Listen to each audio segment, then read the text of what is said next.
নমস্কার বন্ধুরা। আজকে টি-20 world cup, women's world cup শুরু হচ্ছে, যেটা বাংলাদেশে হওয়ার কথা ছিল, কিন্তু বাংলাদেশের এখন রাজনৈতিক পরিস্থিতি ভালো না থাকার জন্য সেটা শিফট হয়ে গেছে শারজা, আবুধাবি আর দুবাই। কোথায় কোথায় হবে দেখে নিই, দাঁড়ান মাঠ আমরা দেখে নিই। দুবাই, শারজা আর আবুধাবি। আবুধাবি তো দেখতে পাচ্ছি না, দুবাই দেখতে পাচ্ছি। আচ্ছা, তাহলে দুবাই আর শারজাতেই হবে। ঠিক আছে, দুটো গ্রুপের খেলা, দুটো গ্রুপ মানে ৫-৫ ১০টা টিমের খেলা আছে। এক গ্রুপ এ তে আছে Australia, India, New Zealand, Pakistan, Sri Lanka. যথেষ্ট শক্তিশালী গ্রুপ। এই গ্রুপের টপ দুজন টিম হচ্ছে ইন্ডিয়া আর অস্ট্রেলিয়া। নিউজিল্যান্ডও খারাপ নয়, পাকিস্তান এবং শ্রীলঙ্কা অপেক্ষাকৃত দুর্বল দল। যদিও শ্রীলঙ্কার মেয়েরা ইন্ডিয়ার ওমেনকে এশিয়া কাপের ফাইনালে হারিয়েছে, মনে রাখতে হবে সেটা। সেকেন্ড গ্রুপটা হচ্ছে Bangladesh, England, Scotland, south Africa, West Indies. এই গ্রুপের সবচেয়ে শক্তিশালী দল হচ্ছে ইংল্যান্ড। সেকেন্ড শক্তিশালী দল ওয়েস্ট ইন্ডিজ আর সাউথ আফ্রিকার মধ্যে যে কোনো একজনকে ধরা যেতে পারে। যদি ওয়েস্ট ইন্ডিজ ধরেন তাহলে সাউথ আফ্রিকা থার্ড, আর সাউথ আফ্রিকা ধরলে ওয়েস্ট ইন্ডিজ থার্ড, এরম ব্যাপার।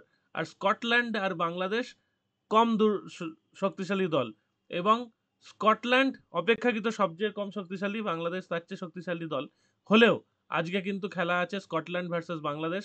সেই খেলাটা কিন্তু একটা চূড়ান্ত খেলা হতে চলেছে। মানে এই খেলাটায় যেহেতু দুজনের শক্তি অপেক্ষাকৃত কাছাকাছি, সেই জন্য কিন্তু স্কটল্যান্ড একটা মোচড় দিয়ে দিতে পারে বাংলাদেশকে। বাংলাদেশ অপেক্ষাকৃত ভালো দল, কিন্তু বিশাল ভালো কিছু নয়। ওই যে তুল্যমূল্যর একটা লড়াই হতে পারে সেটাই। যেমন ওয়েস্ট ইন্ডিজ আর সাউথ আফ্রিকার দলটা দুজনে ভীষণ কাছাকাছি, সেই রকম স্কটল্যান্ড আর বাংলাদেশ ভীষণ কাছাকাছি বলা যেতে পারে। এইবার সেইটায় কে জেতে কে হারে সেটাই দেখার। শারজায় খেলা, আমরা এখনো পর্যন্ত যেটা আন্দাজ করতে পারছি, শারজার অবশ্যই মেয়েদের ক্রিকেটে গ্রাউন্ড একটু ছোট হয়, সেটা সবাই জানেন। তো শারজায় খেলা হওয়ার জন্যে আগে যেটা শারজায় আমরা দেখতাম প্রচুর রান প্রচুর রান, এখন কিন্তু অত রান হয় না। হয় রান, অবশ্যই রান হয়, আগের চেয়ে কমলেও অনেক রান হয় মেয়েদের ক্রিকেটের অনুযায়ী। তো সেই হিসাবে দেখতে গেলে আজকে আমরা স্কটল্যান্ড যদি প্রথমে ব্যাট করে তাহলে ১৩০-৪০-এর কাছাকাছি ধরতে পারি। বাংলাদেশ ব্যাট করলেও তাই। কিন্তু এই খেলাটা যেই প্রথমে ব্যাট করুক না কেন, তারপরে যে ব্যাট করবে সে কিন্তু একটা চেষ্টা করবে, মরিয়া আপ্রাণ চেষ্টা করবে অবশ্যই। কারণ বাংলাদেশ আর স্কটল্যান্ড এই দুজনকার একমাত্র এই দুজনকেই হারাতে পারবে। আর এই গ্রুপে আশা করছি বাংলাদেশ বা স্কটল্যান্ড আর কাউকেই এই তিনজনের মধ্যে হারাতে পারবে না। ইংল্যান্ডকেও পারবে না, সাউথ আফ্রিকাকেও পারবে না, ওয়েস্ট ইন্ডিজকেও পারবে না। এই বাংলাদেশ এবং স্কটল্যান্ড দুটো দলই। সুতরাং আজকে যে জিতবে সে অন্তত একটা জয়লাভ করতে পারবে। ঠিক আছে, তাহলে আমরা বাংলাদেশ এগিয়ে থাকলেও স্কটল্যান্ডকে হেলাফেলা করা যাবে না। ঠিক আছে, পাকিস্তান ওমেন আর শ্রীলঙ্কা ওমেনের খেলা হচ্ছে সেকেন্ড ম্যাচ, সন্ধ্যে 7:30টায় শুরু হবে। এইটা একটা দারুণ খেলা হবে। একটু এগিয়ে আছে শ্রীলঙ্কা ওমেন, আমি রেট না দেখেই বলছি। শ্রীলঙ্কা ওমেন একটু এগিয়ে আছে, পাকিস্তান ওমেন বেশ নড়বড়ে টিম ক্রিকেটের। মেয়েদের ক্রিকেটে পাকিস্তান ওমেন বেশ নড়বড়ে টিম। সুতরাং শ্রীলঙ্কা ওমেন জিতে যাবে বলে আমার ধারণা। 80% বা 85% আমার ধারণা শ্রীলঙ্কা ওমেন জিতবে। বাকি 15% পাকিস্তান ওমেনের জেতার চান্স আছে। সুতরাং পাকিস্তান ওমেন যদি কখনো ফেভারিটে থাকে, তখন তার মানে শ্রীলঙ্কা ওমেনের রেট তখন বেশি, এবং বেশি রেট থাকায় শ্রীলঙ্কা ওমেনকে কিন্তু ধরতে পারেন। শ্রীলঙ্কা ওমেনরা এই মুহূর্তে যথেষ্ট ভালো ক্রিকেট খেলছে, একটি সংঘবদ্ধভাবে টিম হিসাবে বেশ ভালো ক্রিকেট খেলছে, সেটা কিন্তু উপভোগ্য হয়েছে। তো আমি যেটা বলেছিলাম, আমি একদম চেষ্টা করব ওমেন্স টি-20 রোজ ভিডিও করার। তো আজকে করলাম, আগামীকাল করব শুক্রবার, এবং শনিবার সকালে করব। তারপর আমি 3 দিনের ছুটিতে বাইরে যাচ্ছি। রবিবার মোস্ট প্রবাবলি করা হবে না, সোমবার করা হবে না, মঙ্গলবারও করা হবে না, বুধবার হয়তো আমি ফিরবো, ফিরে আমি ভিডিও করব। তো মাঝখানে 3 দিন আমি খেলাও দেখতে পারবো না সেইভাবে, পরে এসে খবর টবর নেব। তো আপনারা সেই অনুযায়ী নিজেদের প্রিপেয়ার করে রাখুন।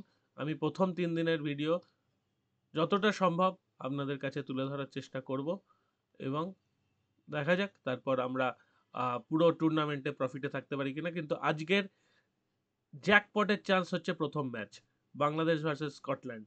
সেকেন্ড ম্যাচে জ্যাকপটের চান্স কম।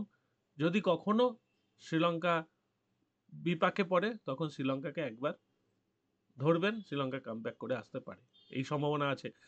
আর আজকে আরেকটা ম্যাচ আছে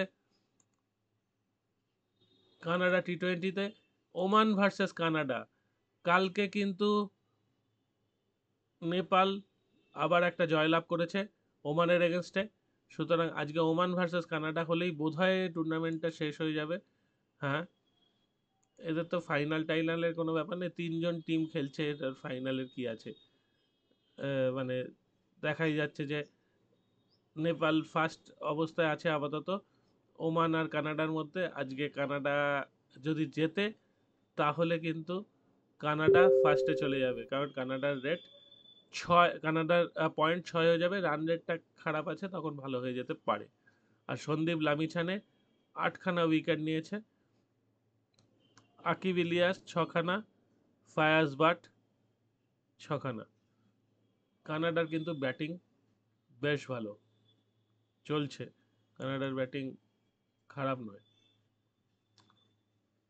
আগের দিন কানাডা নেপালকে হারিয়েছিল, যতটা রান করার দরকার করেছিল। আর তো তেমন কিছু খেলা চলছে না।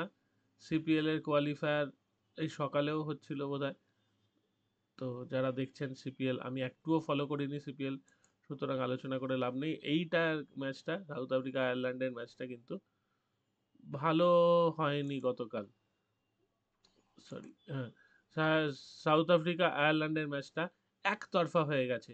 তো আগামী কবে ম্যাচ আছে দেখি, দাঁড়ান। ও আচ্ছা, এইটা আবুধাবিতে হচ্ছে বলেই বোধহয় টি20 ওয়ার্ল্ড কাপ আবুধাবিতে ফেলা হয়নি, শুধু শারজা আর দুবাই খেলা হবে। আদের ব্রাদার্স, আচ্ছা এরা রস আদের আর মার্ক আদের, এরা দুজনেই টিমে চান্স পেয়েছে, ভালো বেশ। নেক্সট ম্যাচ হচ্ছে আগামীকাল বিকেল 5টায়, আর থার্ড ম্যাচ হচ্ছে সোমবার বিকেল 5টা। তো এইখানে কিন্তু যে কোনো একটা, এই দুটোর মধ্যে যে কোনো একটা একটু তো টুইস্ট হবেই।